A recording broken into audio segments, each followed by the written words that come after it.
Yang terhormat Bapak-bapak, Ibu-ibu, salam Pancasila. Bapak-bapak, Ibu-ibu yang melihat video saya ini, tolong jangan lupa subscribe, like, dan di-share. Sifatnya gratis.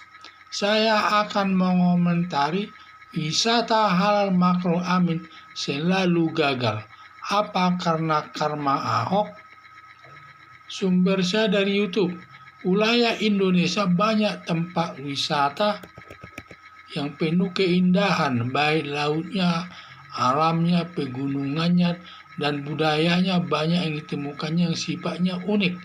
Dan daerah wisata yang paling terkenal di Indonesia antara lain Pulau Bali, dan juga Danau Toba di Sumatera Utara, di Papua, dan di Tanah Toraja, dan lain-lain. Masih banyak lagi. Makro Amin membuat konsep wisata halal. Rupanya wisata halal ini sering gagal, ditolak masyarakat sampai timbul di hati Makro Amin. Apa gagalnya konsep wisata halal ini karena karma Ahok?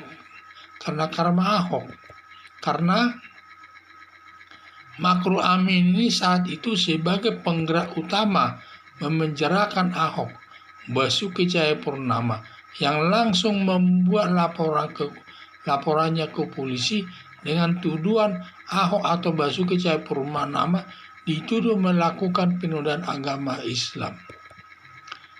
Juga Makro Amin menyatakan penyesalannya diperiksa sebagai saksi pada saat itu.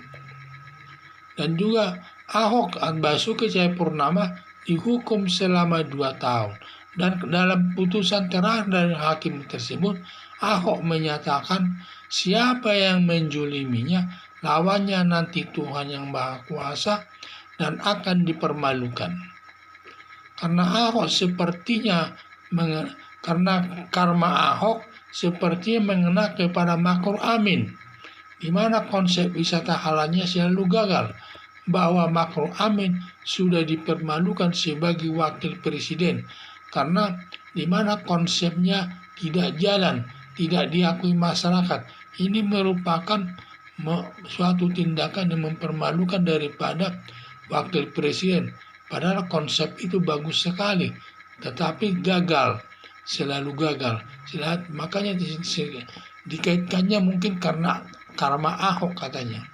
Kelihatannya konsep wisata halal ini diduga sepertinya berbau khilafah ini, yang bertentangan dengan Pancasila sebagai dasar negara Indonesia, terutama yang menolaknya daerah dari wisata yang penduduknya beragama Kristen dan Hindu, seperti Pulau Bali, Danau Toba, Sumatera Utara, Papua, dan Tanah Toraja di Sulawesi Selatan. Harapan saya jangan suka menjolimi orang lain dan jangan menerapkan wisata halal yang penduduknya mayoritas non-muslim, masih susah diterima penduduk setempat. Inilah saya lihat ini daripada Makro Amin ini sampai dia timbul merasa tidak enak perasaannya. Padahal dia punya konsep yang baik, yaitu melakukan wisata halal di seluruh wilayah Indonesia. Tetapi konsep wisata halalnya itu selalu digagal atau ditolak masyarakat, karena mungkin itu ditolaknya karena dia merasa apakah ini karena karma Ahok. Karena pada saat Ahok itu ditahan, di mana Makro Amin ini selaku pelopor utama, dia ingin memenjarakan daripada Ahok tersebut, dia yang membuat surat laporan ke polisi agar Ahok ditangkap dan ditahan. Dan tuduhannya di polisi tersebut melakukan penodaan agama Islam.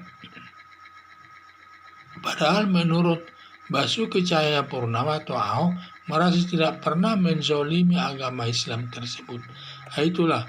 Kedua juga, sampai Makro Amin ini merasa menyesal, katanya dia diperiksa sebagai saksi di persidangan.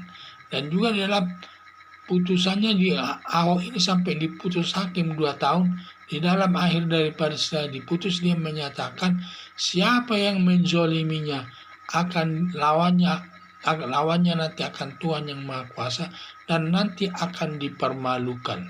Dan rupanya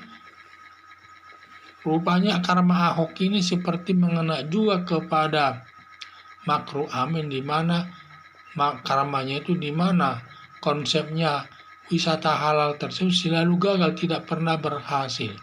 Dan juga memang konsep wisata halalnya itu sifatnya saya lihat berbau agama, yang agama keras, garis keras, yaitu saya lihat, sehingga masyarakat setempat juga mungkin yang banyak warganya yang non muslim tidak bisa menerimanya, sehingga sering ditolak konsep-konsep daripada Ma'ruf Amin tersebut. Jadi harapan saya, janganlah kita suka menzolimi orang, menyakiti hati orang lain, dan juga kita jangan menerapkan wisata halal di daerah-daerah yang sifatnya penduduknya banyak non-muslim. Karena kata halal itu berbau agama tertentu, agama Islam lah ya, sehingga pasti masyarakat setempat yang mayoritas penduduknya itu beragama non-muslim menolaknya, banyak yang menolaknya. Harapan saya itulah, jangan menzolimi orang dan juga jangan menerapkan wisata halal di daerah yang banyak penduduknya itu non-muslim. Sekian dan terima kasih.